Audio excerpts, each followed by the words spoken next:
So let's take a look at operations in GraphQL. So first thing, go and open GraphQLHub.com and you have multiple APIs to access, such as Hacker News, Reddit, GitHub, etc.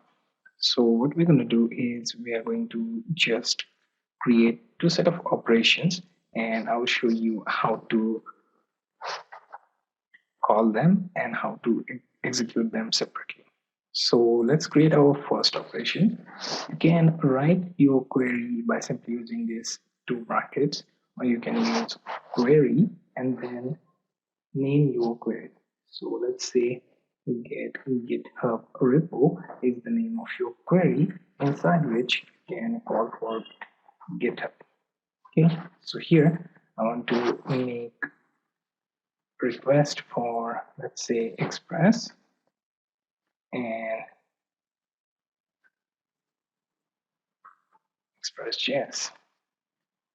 Okay, then let's say I have ID and name. Okay, so this is my one query that will be executed for GitHub. What if I want to choose, let's say, query and get Hacker News? Okay, and here I can use HN, and inside which I can go with multiple queries, such as, let's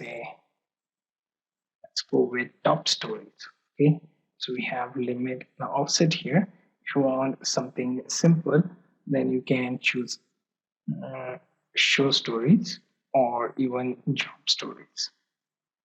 Okay, so let's go with top stories. I will choose the limit as, let's say, 5 and offset as 2. Okay, so top stories, and here limit set to 5, and we can choose offset for 2. Okay, and inside this you can choose something like ID, then text, and let's say time. Okay, that's all.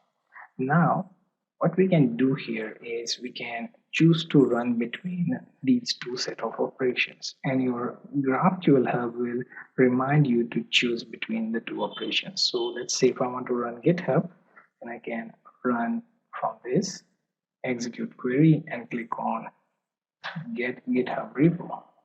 Okay, and on right hand side you will see the result for that immediately. You can choose get hacker and new, and here is the result for that. Okay, so operations allow you to separate your set of queries, and you can choose multiple of them from your GraphQL's execute option, where you have 2 right now. If you add more, your list will increase.